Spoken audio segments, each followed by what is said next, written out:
warahmatullahi wabarakatuh. Selamat datang di video pembelajaran saya di manajemen operasional, dan hari ini saya akan membahas mengenai apa itu manajemen persediaan. Langsung saja kita mulai slide-nya.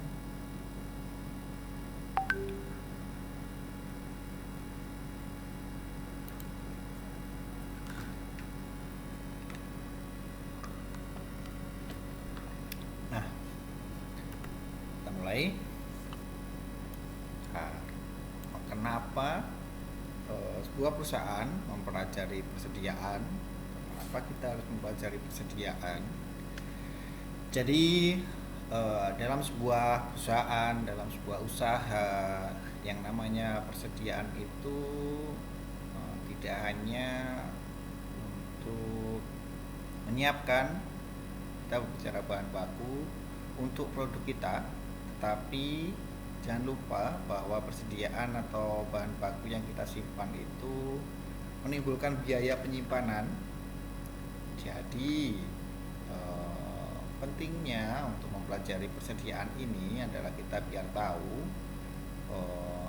biaya-biaya yang timbul nantinya atau akibat-akibat yang timbul. Misalkan kita menyimpan barang A, berapa lama itu berefek apa, kenapa kita menyimpan barang yang lebih sedikit, bahan baku yang lebih sedikit itu kenapa. Dan kita masuk ke apa pengertian manajemen persediaan.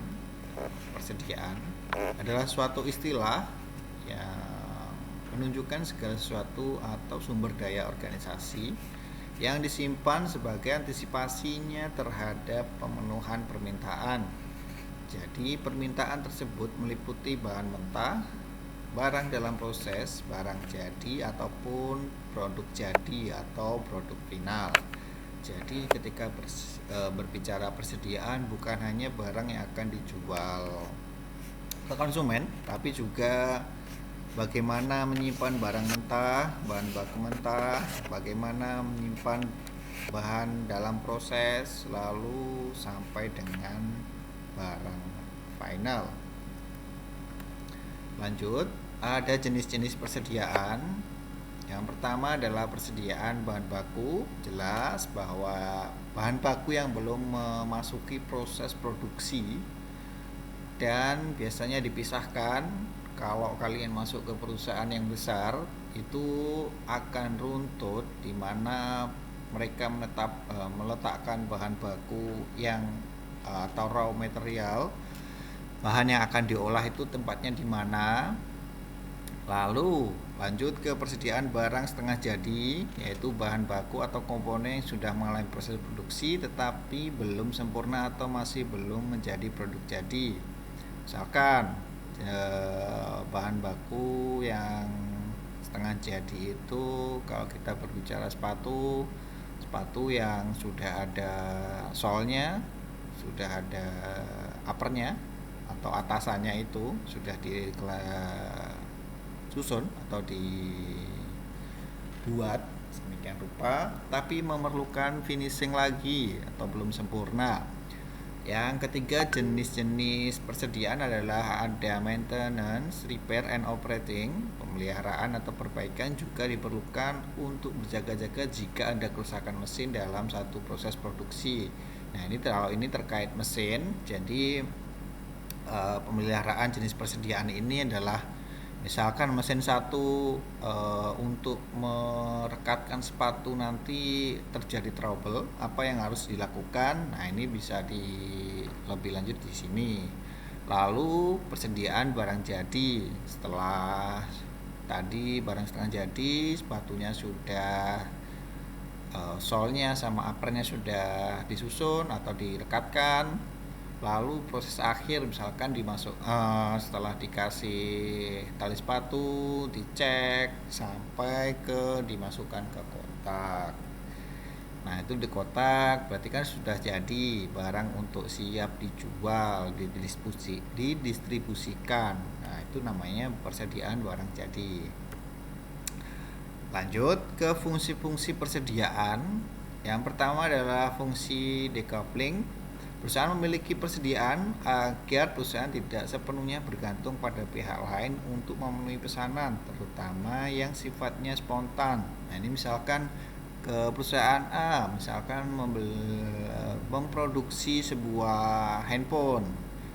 Perusahaan memiliki persediaan bahan baku atau bahan baku handphone dan lain sebagainya agar jika ternyata handphone itu laku keras di pasaran dan sangat banyak peminatnya, perusahaan tinggal menyetor atau mendistribusikan produk-produk yang sudah ada. Kan ketika menjual produk biasanya dicoba dulu, dites kita produksi 1000. Ketika 1000 itu ternyata laku sampai barang-barang itu dicari di pasaran, perusahaan tinggal mengeluarkan barang-barang yang disimpannya, fungsi itu maksudnya. Lalu ada fungsi economic lot sizing.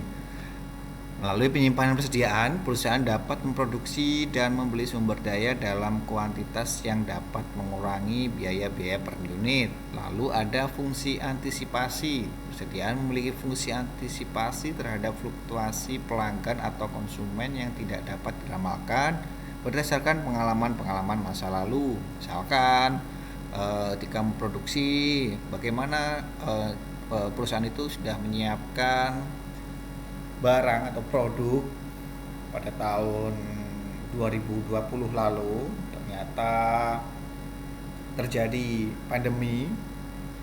Misalkan ini kebalikannya dari fungsi decoupling tadi. Contohnya misalkan yang sekarang tidak, atau produk itu ternyata kurang laku karena konsumen lebih memilih membeli barang untuk kesehatan. Nah, ini bagaimana persediaan ini fungsinya untuk antisipasi.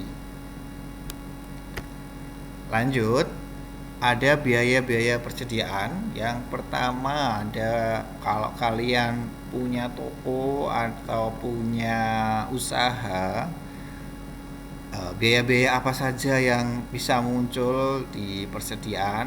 Yang pertama adalah biaya penyimpanan, biaya mesin menganggur, biaya persiapan tenaga kerja, biaya scheduling, biaya ekspedisi. Contohnya misalkan sebuah toko kue. Ini biaya penyiapan ini apa saja yang harus disiapkan, misalkan ketika membeli bahan baku, lalu biaya ekspedisi atau kalian kalau membeli sendiri biaya transportasi, lalu lanjut ke biaya pemesanan, biaya ekspedisi, upah pegawai, biaya telepon dan internet, pengeluaran surat-surat, biaya pengepakan dan penimbangan, dan biaya pemeriksaan. Ini ada muncul kalau kalian di perusahaan besar, mungkin muncul untuk biaya pengepakan, penimbangan, pemeriksaan atau QC. Lalu ada biaya penyimpanan. Semakin besar kuantitas bahan yang disimpan, maka biaya penyimpanan per periode akan semakin tinggi. Jadi kalau kalian punya bisnis, punya usaha yang di situ memakan tempat bahan baku, coba kalian amati atau perhatikan kira-kira mana barang-barang atau bahan baku yang laku, tapi lakunya itu dalam perputaran yang lama. Nah, sebaiknya untuk antisipasi atau untuk kedepannya bisa digantikan dengan barang yang fast moving atau cepat laku. Jadi kalian bisa menyetok barang fast moving yang lebih banyak dibandingkan barang yang lakunya itu lama, karena repeat buying-nya itu lama atau pembelian kembalinya itu lama. Jadi tempatnya bisa digunakan lebih untuk mengurangi biaya penyimpanan. Lalu ada biaya kekurangan. Biaya merupakan paling sulit diperkirakan, biaya yang muncul karena presiden tidak memenuhi atau mencukupi permintaan. Nah, ini kan terkait dulu sudah pernah dibahas mengenai peramalan. Nah, ini biaya ini berhubungan dengan biaya peramalan itu, kapan kita harus mengeluarkan banyak untuk biaya bahan baku atau biaya untuk menyetok. Nah, itu di sini biaya kekurangan. Lanjut, ada model-model dari persediaan. Yang pertama ada model economic order quantity. Economic order quantity adalah kuantitas persediaan yang optimal atau yang menyebabkan biaya persediaan mencapai titik terendah. Model EOQ ini merupakan suatu rumusan untuk menentukan kuantitas pesanan yang akan meminimumkan biaya. Jadi kalau kalian dibaca lebih lanjut di buku, itu ada beberapa rumus untuk biaya economic order quantity, kapan kita harus membeli banyak, kapan akan meminimumkan biaya persediaan, itu ada di buku. Kalian lanjut membaca di buku. Lalu ada just in time. Tujuan just in time adalah menghasilkan sebuah produk hanya ketika dibutuhkan dan hanya dalam kuantitas yang diminta para pelanggan. Manfaat utama sistem just in time adalah mengubah daya telusur biaya, meningkatkan akurasi penentuan biaya produk, menurunkan kebutuhan alokasi biaya tidak langsung, mengubah perilaku dan kepentingan relatif biaya tenaga kerja langsung, dan mempengaruhi sistem penentuan biaya pesanan dan biaya proses. Jadi misalkan ini just in time ini kalau sederhananya adalah made by order. Jadi yang sudah menerapkan kalau tidak salah itu perusahaan-perusahaan mobil. Jadi ketika dia ada pesanan mobil baru, dia memesan bahan baku, memesan order untuk tenaga kerja. Jadi tenaga kerjanya masuk ketika ada pesanan mobil. Jadi ketika tidak ada pesanan mobil, pekerjanya juga tidak bekerja. Seperti itu maksudnya just in time. Lalu ada metode ABC system. Metode di mana perusahaan membagi persediaan menjadi 3 kelompok, yaitu A, B, dan C. Kelompok A mencakup 20% persediaan, tetapi membutuhkan 80% total investasi. Kelompok A adalah persediaan yang paling bernilai bagi perusahaan. Dan kelompok C adalah persediaan yang memerlukan investasi paling kecil. Nah, kelompok B ini adalah persediaan yang berada di antara A dan C. Lalu ada Material Requirement Planning System atau MRP. Sistem MRP juga memberikan schedule waktu yang terperinci kapan setiap konsumen, material, dan bagian harus dipesan atau diproduksi. Sistem MRP ini didasarkan pada permintaan dependen, yaitu permintaan yang disebabkan oleh permintaan terhadap item level yang lebih tinggi. Misalnya, permintaan akan kain dalam perusahaan garment. Jadi kalau di perusahaan garment yang memproduksi kain atau memproduksi baju, itu bahan baku yang paling banyak itu adalah kain, karena merupakan bahan dependen yang tergantung pada permintaan baju. Jadi semakin banyak permintaan bajunya, pesanan kain bahan baku akan semakin tinggi juga. Nah, sebagai penutup, sistem persediaan adalah serangkaian kebijaksanaan dan pengendalian yang memonitor tingkat persediaan dan menentukan tingkat persediaan yang harus dijaga, kapan persediaan harus diisi, dan berapa besar pesanan yang harus dilakukan. Nah, mungkin itu di video saya kali ini. Semoga bermanfaat dan mohon maaf jika ada salah-salah kata. Untuk videonya akan saya akhiri. Wassalamualaikum warahmatullahi wabarakatuh.